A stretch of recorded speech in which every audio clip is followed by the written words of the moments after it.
Tulong-tulong ang mga magulang at guro mula sa isang paaralan sa Macabebe, Pampanga. Ito'y para pansamantalang bigyang solusyon ang ilang taon ng problema nila sa baha na nakakaapekto sa pag-aaral ng mga kabataan.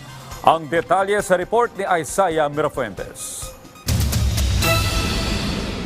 Back to school na ang mga estudyante sa San Gabriel Elementary School sa Macabebe, Pampanga. Pero ang paaralan ay lubog pa rin sa baha. Hindi tuloy magamit ang mga classroom dahil hindi humupa ang tubig baha. Si Esperanza na dating estudyante ng paaralan, isa ng guro sa kalapit na paaralan. Labis ang panghinayang sa sinapit ng kanyang naging pangalawang tahanan. Dati isa to sa pinakamagandang paaralan po sa dito po sa town namin, no, ang San Gabriel Elementary School. So every time na yon pagbabagyo na ganyan, so automatic hindi rin po siya nagiging functional as evacuation center kasi nga mataas din po yung baha talaga.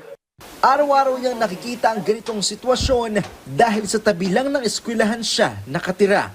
Ang grade 9 student na si Sofia, dito na pinag-aral ng kanyang magulang.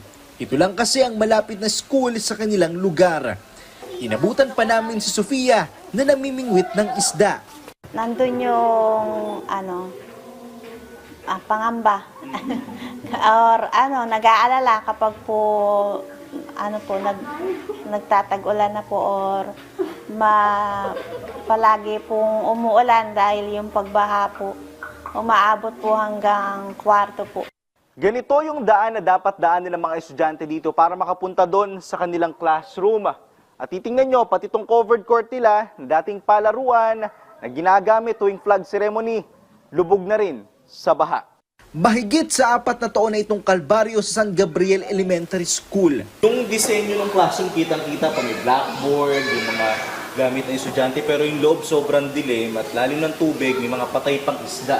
Kapag mataas ang tubig, module o online class ang mga estudyante. Isa sa mga solusyon ng paaralan ang paglalagay ng sementadong pathway na pinagtulong-tulungan ng Parents-Teacher Association ng San Gabriel Elementary School.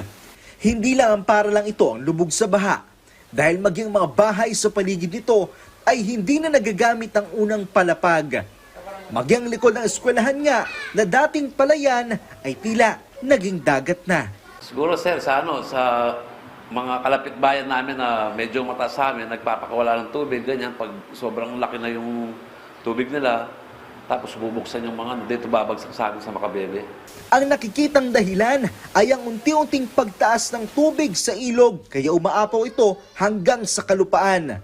Ayon sa opisyal ng Barangay San Gabriel, sinisiguro ng pamahalaan ng Macabebe, Pampanga na gumagana ang mga pumping stations para kahit papaano ay mapigilan ang pagtaas ng tubig.